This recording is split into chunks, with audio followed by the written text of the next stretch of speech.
હું ગાધા ગાંઠિયા. તો મિત્રો ફાઇનલી આ 3 જણાને ગોંડલ થી ઉપાડી લીધા છે. બધાયમાં જીવ તો છે જ, બધાયને ખાવા તો જોઈએ જ, એટલા માટે આપણે કેળાનું વિતરણ બધાયને કર્યું. હેલો મિત્રો, તો અત્યારે ફાઇનલી અમે લોકો 100 કિલો કેળા લેવા જઈ રહ્યા છીએ. અત્યારે રાતના 9:30 વાગ્યા છે. જો કે અમે 100 કિલો કેળાનો ઓર્ડર તો કાલે જ આપી દીધો હતો, એટલે કોઈ ટેન્શન જેવી વાત નથી. અને હા, કાલે સવારે 5 વાગે અમે રાજકોટથી નીકળશું જુનાગઢ જવા માટે. તો બસ હવે ક્યારે સવાર થાય એની રાહ છે. અને હા, અત્યારે તો બધા જ કેળા અમે પાછળ ડેકીમાં જ મૂકી દઈશું, કારણ કે કેળા દબાઈ જાય, બગડી જાય એવી કોઈ ચિંતા ન રહે. એટલા માટે અમે અત્યારે કેળાને પાછળ ડેકીમાં જ રાખી દઈશું.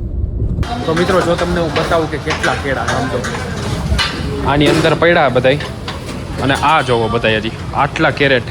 હવે એ વિચાર આવે કે આ બધાને હમાડવા કેમ જવું, આ બધાય કેરેટ ખાલી કરવા જોઈએ.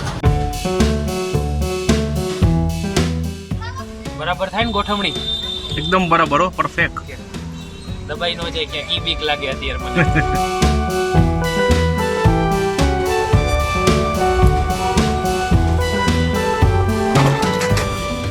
તો મિત્રો, અત્યારે આખી ડેકી થઈ ગઈ છે ફૂલ.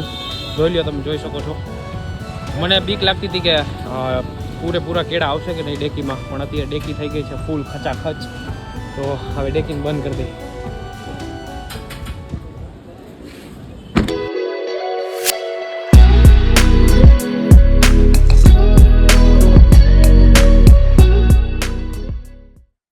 તો ગુડ મોર્નિંગ મિત્રો, અત્યારે સવારના 5 વાગ્યા છે. 5 નહીં પણ 5:30 વાગી ગયા છે. થોડુંક લેટ થઈ ગયું પણ ચાલશે. લગભગ અમે 8:30 સુધી તો જુનાગઢ પહોંચી જશું, કારણ કે હજી અમારે ગોંડલથી 3 જણાને અમારી સાથે લેવાના છે. તો હવે તમને ડાયરેક્ટ ગોંડલમાં જ મળીએ.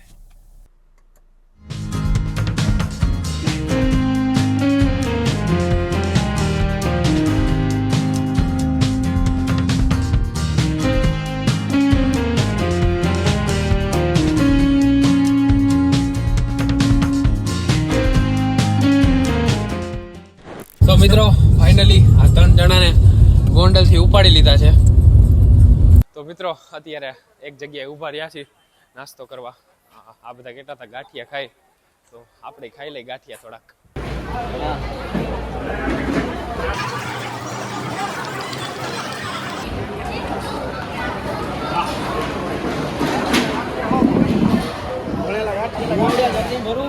આ 2 જણા કેમ નથી ખાતા? ભૂખ નથી લાગી? શું ખાધું તું? હું ખાધા ગાંઠિયા. મેથી વાળા ગાંઠિયા ઘરે બનાવ્યા છે. આ કારીગર જ છે ઓલો ગાંઠિયાનો મેઇન ઊંચો.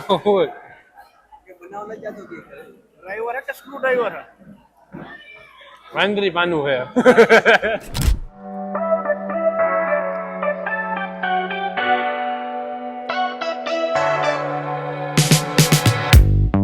તો મિત્રો, તમને ખબર છે આ વિચાર આવ્યો કોને કે જુનાગઢ જઈને વાંદરાઓને કેળા ખવડાવવાના અને એની સેવા કરવાની?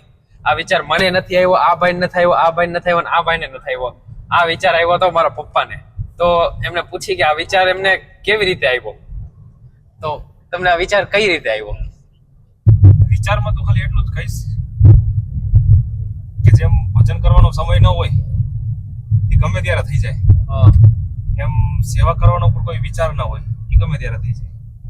ઓકે, એના માટે કોઈ વિચારવાની જરૂર નથી.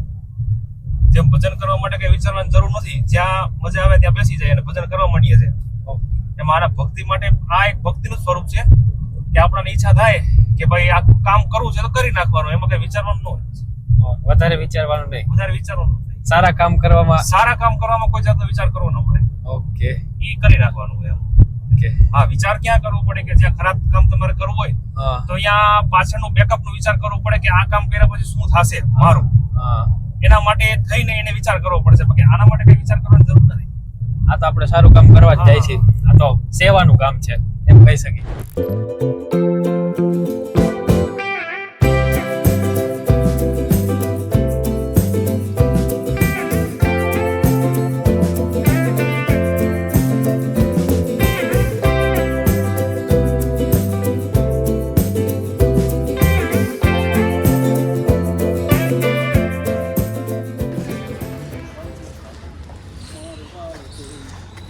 હાલો બીજી વ્યવસ્થા કરો. કાં શું થયું? સાહેબ ના પડી એટલે નહીં ખવડા સાહેબ જે નહીં જવા દે ના પડે પાણી કે બીજે ગમે બીજે ખવડાવીએ ગયા એનું ખવડાવીએ અંદર નહીં લીધે તો હવે ક્યાં જવું આપણે? હવે તો આ જુનાગઢનો જોગી આ છે બાવો ઓ સાહેબ હવે ક્યાં જવું? રોડ ઉપર હોય કેડા હાલા શું કે વાંદરા હોય? તો મિત્રો અહીંયા શું થાય છે ને તમને સમજાણું નહીં હોય તો હું તમને સમજાવી દઉં બરાબર. તો જ્યારે અમે રાજકોટથી નીકળ્યા ને ત્યારે અમે વિચારીને જ નીકળ્યા કે આ બધા કેળા છે ને એને કોથળામાં ભરી દેશું અને કોથળા લઈને સીધા અમે ઉપર જટાશંકર સાઈડ જાશું બરાબર. ત્યાં રસ્તામાં જેટલા પણ વાંદરા દેખાશે એમને કેળા આપશું બરાબર. પણ જુનાગઢ જઈને અમને એક વાત જાણવા મળી કે આ બધા કેળા લઈને અમે ઉપર ન જઈ શકીએ. એટલે એક પોલીસવાળા સાહેબે કીધું કે આ બધા કેળા લઈને તમે ઉપર ન જઈ શકો. તો અમે એમની વાત માની લીધી અને અમે ત્યાંથી નીકળી ગયા અને બીજી જગ્યા ગોતવા લાગ્યા કે જ્યાં અમને વાંદરાઓ મળી જાય અને જ્યાં જઈને અમે વાંદરાઓને કેળા આપી શકીએ. મિત્રો તમે આ રસ્તો જોવો ખાલી કેટલો શાંત અને આમ લીલું છમ વાતાવરણ છે. ચોમાસામાં તો અહીંયા આવું મુશ્કેલ થઈ જતું હોય છે ને ગારો ગારો. ચોમાસામાં તો નકરો ગારો ગારો ગારો વાતો રોકે છો. અરે એમ કહે કે બરોબર ટાઈમે આવ્યા આજે આપણે. કોઈ જાતનો માણસ નથી એકદમ શાંત. જો મિત્રો અત્યાર સુધી અમે આમ હિલ ચડતા હતા હવે છે ને હિલ ઉતરવાની છે. જો આમ રસ્તો આગળ જો આમ નીચે જાય રસ્તો. મસ્તી ના હો પણ કેળા તો પણ સ્વાદમાં બહુ જ મીઠા છે. બહુ જ મીઠા છે. બહુ જ મીઠા છે અને હું તો જો કેળું ખાઈ રહ્યો છું. ઓકે. હા હે આમ જો આગળ જો જગીશ. વાવ આજો ક્યાં ભાગે છે એ ક્યાં મોરબાની ભાગે છે. તન ઘટ કરે મન મોરબાની તન ઘટ કરે. મારું મન મોર બની તન ગાટ કરે મન મોર બની તન ગાટ કરે. અંદરનું અને બહારનું બંને વાતાવરણ અત્યારે મેચ થઈ ગયું છે. બહાર છે ગરમી પણ નેચરલ એકદમ ગ્રીન છે અને અંદર ચાલુ છે એસી. પણ લીલું છમ જ છે આમ તો જો આ કેટલું લીલું બધી બાજુ તો લીલું દેખાય છે. કેટલું લીલું તમારો શર્ટ લીલો જ છે ને પેન્ટ લીલું જ છે. ઓલા બાપભાઈ કે ટુવાલ નો શર્ટ પહેર્યો હે. આ ટુવાલ નો શર્ટ જ લાગે જો ને મને તો. ટુવાલ નો શર્ટ બનાવ્યો.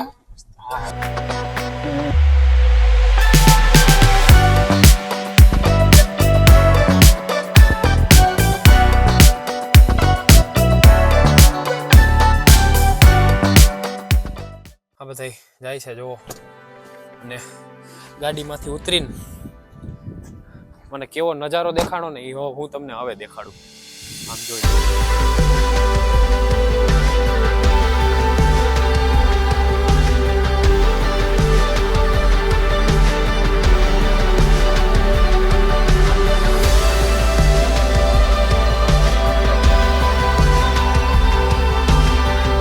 અત્યારે પેલા દર્શન કરી લઈ. બોરદેવી મંદિર છે અહીંયા. પછી અહીંયા ફોટા બોટા પાડશું થોડીક વાર. એક જગ્યાએ આવ્યા છીએ તો સરખી રીતે જોઈ લઈ દર્શન કરી લઈ.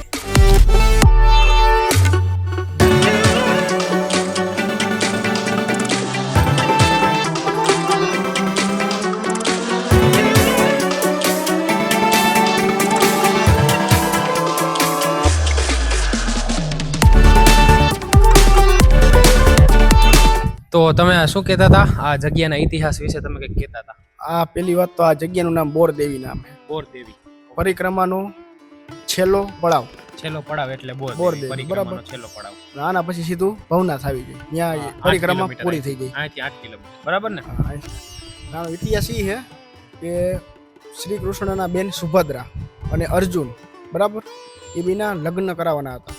તો લગ્ન કરાવવા માટે શ્રી કૃષ્ણએ 5 દિવસ સુધી અહીંયા 5 દિવસ સુધી પરિક્રમા કરી અને છેલ્લે આ બોરદેવી મંદિર આવ્યું બરાબર.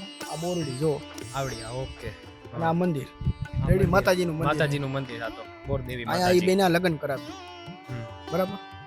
અને સાથે કોના કોના સાથે લગ્ન કરાવ્યા? શ્રી કૃષ્ણના બેન સુભદ્રા અને અર્જુન 5 પાંડવમાંથી એક પાંડવ અર્જુન ઓકે. એ બેના લગ્ન કરાવ્યા હતા આ જગ્યા ઉપર હા. બરાબર. એટલે પેલા 5 દિવસની પરિક્રમા કરી પરિક્રમા કરી અને પછી છેલ્લે અહીંયા લગ્ન કર્યા. લગ્ન કરાવ્યા. એ બેના લગ્ન કરાવવાના હતા. એ બહાને એ પરિક્રમા કરતા હતા. ત્યારથી આ લીલી પરિક્રમાનો શુભારંભ થયો. એટલે પછી બધાય દર વર્ષે લીલી પરિક્રમા 11 થી પૂનમ સુધી આ પરિક્રમા હોય ચાલુ રહે દર દર વર્ષે. એમાં ભેગા ભેગા એના બધા રૂક્ષ્મણીજી, સુભદ્રા, પછી એના યાદવો, શ્રી કૃષ્ણના બધા સાથે સાથે મળીને જ પરિક્રમા કરતા હતા. એટલે આ ઇતિહાસ હતો બોરદેવીનો. લીલી પરિક્રમાનો કહી શકો તમે? લીલી પરિક્રમા કહી શકીએ આને. શું કામ સ્ટાર્ટ અટાણે ભક્તો બધા 11 થી પૂનમ સુધી પરિક્રમા કરવા આવે દર વર્ષે. એટલે એ ચાલુ શ્રી કૃષ્ણએ કરેલું છે અને 5 પાંડવ પણ હતા, એને પણ કરી. એટલે દેવી 33 કરોડ દેવી દેવતાઓનો વાસ છે આ ગિરનારમાં. અને આ પરિક્રમા રૂટ અને દરેક દેવીઓ દેવતાઓના મંદિર પણ ઘણા બધા છે વચ્ચે, જોવા જેવી વસ્તુ છે. મિત્રો, અમે અત્યાર સુધી બધી જગ્યાએ વાંદરા ગોતતા હતા, પણ અમને ક્યાંય વાંદરા નહોતા દેખાતા. પણ જ્યારે ઉમંગભાઈ મને આ મંદિરના ઇતિહાસ વિશે કહેતા હતા ને, ત્યારે ખબર નહીં પાછળથી ક્યાંથી વાંદરાઓનું આખું ટોળું આવી ગયું. મારો વિડીયો ઉતારીએ. અરે હાલ તું જલ્દી કર.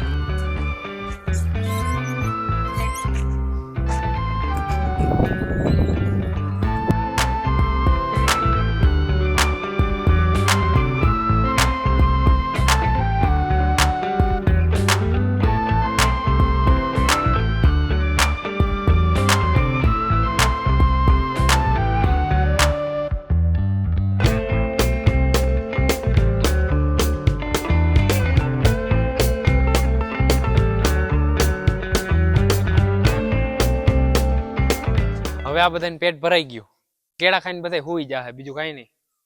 તો મિત્રો, હવે કેળા વિતરણ થઈ ગયું છે અહીંયા તો 10-12 કિલો, અને હવે બીજી જગ્યાએ જાય છીએ અમે.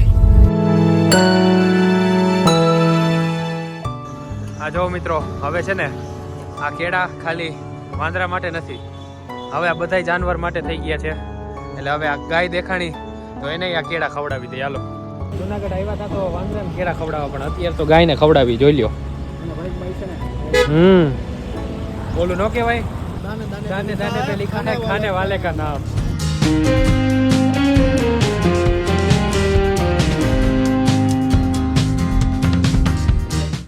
તો મિત્રો, હવે થયું એવું ને કે બપોરના 12 વાગી ગયા હતા અને વાંદરા ક્યાંય જોવા નહોતા મળતા, બરાબર.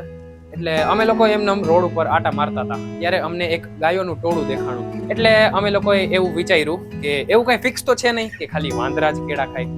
તો ત્યારે અમે ગાયોને પણ કેળા ખવડાવ્યા અને આખા ટોળામાં જેટલી પણ ગાયો હતી બધાને કેળા ખવડાવ્યા. અને હવે છે ને એવું કઈ ફિક્સ નહોતું કે ગાયની સેવા કરવાની કે વાંદરાની સેવા કરવાની. હવે બધાય પ્રાણીઓની સેવા કરવાની. જેમ કે આ કૂતરું દેખાય તો એને બિસ્કિટ ખવડાવી દેવાના. એટલે આવી રીતે સેવા કરતા કરતા અમે લોકો આગળ વધતા ગયા. એમને મૂકી દેવાનું. અહીંયા હજી એક ટોળું દેખાઈ ગયું છે, તો અહીંયા ઢગલો કરી દે કેળાનો. ફૂલ તડકો લાગે અત્યારે કેટલો 60 કિલો માલ ખાલી થઈ ગયો. હાલો હાલો હાલો હાલો હાલો હાલો, કેળા ખાઓ કેળા. ખરેખર આમાં શું થાય કઈ નક્કી જ નથી. આપણે લઈ આવ્યા હતા બધા કેળા વાંદરા હાટું, પણ અડધાથી વધારે કેળા ગાયો જ ખાધા. ગાયોએ ખાધા, માણસે ખાધા, વાંદરાએ ખાધા, ઘણા જીવ જંતુ પશુએ ખાધા, ઘણા ખાધા હતા કેળા આપણે તો. વાહ, તેય ખાધા. હા, એ તો કીધું, મનુષ્ય ખાધા હતા કેળા. આમ તો જીવ ઈ શિવ હે, શિવ ઈ જીવ હે. બધાયમાં જીવ તો હે જ, બધાયને ખાવા તો જોઈએ જ. એટલા માટે આપણે કેળાનું વિતરણ બધાયને કર્યું. આપણો મેઇન હેતુ શું હતો? સેવા. સેવા. સેવાનો. હે, સેવા પરમો ધર્મ. પછી ગાય હોય તો ઠીક છે, વાંદરો હોય તો ઠીક છે. એવું કપી હોય તો પી લે. જંગલમાં કપિરાજ છે અને સિટીમાં ગાય છે, બરાબર. ગુજરાતને બિસ્કિટ ખવડાવ્યા, કૂતરાને બિસ્કિટ ખવડાવ્યા. કાંઈ નક્કી જ નથી શું થાય.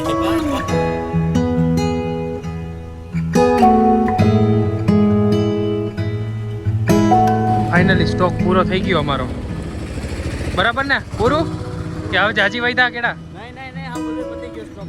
Okay, done. હાલો, તો અમે અલગ અલગ જગ્યાએ જ્યાં જ્યાં ગાયો દેખાતી ગઈ ત્યાં ગાયોને કેળા ખવડાવતા ગયા. અને તમે લોકો વાત નહીં માનો, 100 કિલો કેળા ક્યારે પૂરા થઈ ગયા ને ખબર જ ન પડી. પણ 100 કિલો કેળા જ પૂરા થયા હતા. હજી વિડીયો પૂરો નથી થયો, તો આ વિડીયોને એન્ડ સુધી જોજો. આગળ એક ટ્વિસ્ટ છે. આપણે ઓલી સ્ક્રિપ્ટ લખી હતી એ એમનામ જ રહી ગઈ, કોમેડી લખી હતી, કાંઈ ભેગું જ ન થયું. અરે આપણે સ્ક્રિપ્ટ લખી એના કરતા તો જે ભગવાન સ્ક્રિપ્ટ લખે ને એ સાચી સ્ક્રિપ્ટ. સાચી ને હારી સ્ક્રિપ્ટ હોય.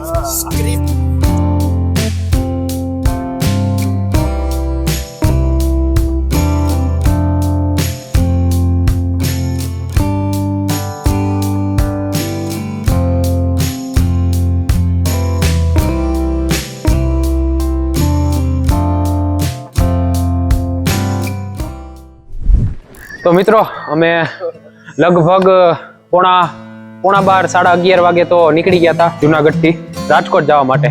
પણ ગાડી ક્યારે અહીંયા સાસણ ગીરમાં આવી ગઈ તો ખબર જ ન પડી અને હું તો હુઈ ગયો તો સીધી નીંદર ઉડી તો સીધા અહીંયા સાસણ ગીરમાં હતા રિસોર્ટમાં. મસ્તની જગ્યા છે જો તમે.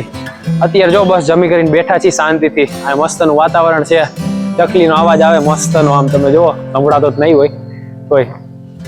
અને જો શાંતિથી ખાટલા ઉપર બેઠા છીએ અમે, કીહીન હાહા કરી ભજન કરી થોડીક વાર અમારા ધ્રુવિકભાઈ પાછા કઈક દાંત કાઢે તો બધાને એટલા દાંત આવી જાય ને પૂરું થઈ જાય પછી. ને અત્યારે બહુ મજા આવે, આમ તડકો નથી લાગતો કારણ કે આ આંબાની બધા ઝાડવાની છાયા એટલે ને બેહવાની મજા આવે ને, ખાટલે બેહવાની મજા જ અલગ. તમે જે સાસણ ગીરમાં આવો ને તો આવી જગ્યા તો ગોતી જ લેજો અને શાંતિથી 2-3 કલાક બેસજો, બહુ મજા આવશે.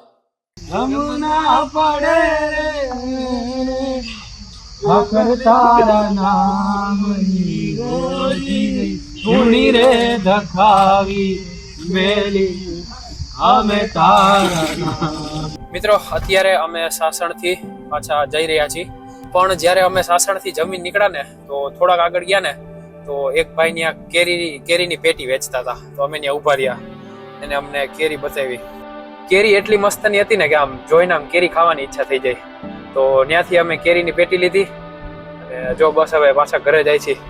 2 જણાની હાલત તો ટાઈટ થઈ ગઈ, જોઈ લ્યો, હોઈ ગયા છે. ને હવે તો સીધું રાજકોટ જ જવાનું કે બીજું કઈ આવશે હવે વચ્ચે? આ લોકો જાગશે ત્યાં રાજકોટ આવી જાય. તો કેવો લાગ્યો તમને આ વિડીયો કોમેન્ટ કરજો, લાઈક કરજો અને ચેનલને સબસ્ક્રાઇબ કરી દેજો. કેવી મજા આવી સંદીપભાઈ? ફૂલ મજા આવી. પપ્પા તમે કઈ કહેવા માંગશો આજના દિવસ માટે? હું એક જ વસ્તુ કહીશ કે સેવા પરમો ધર્મ. તમારાથી બને એટલી સેવા કરવી. તો શું કહેવાય હજી એકવાર? સેવા પરમો ધર્મ. સેવા પરમો ધર્મ.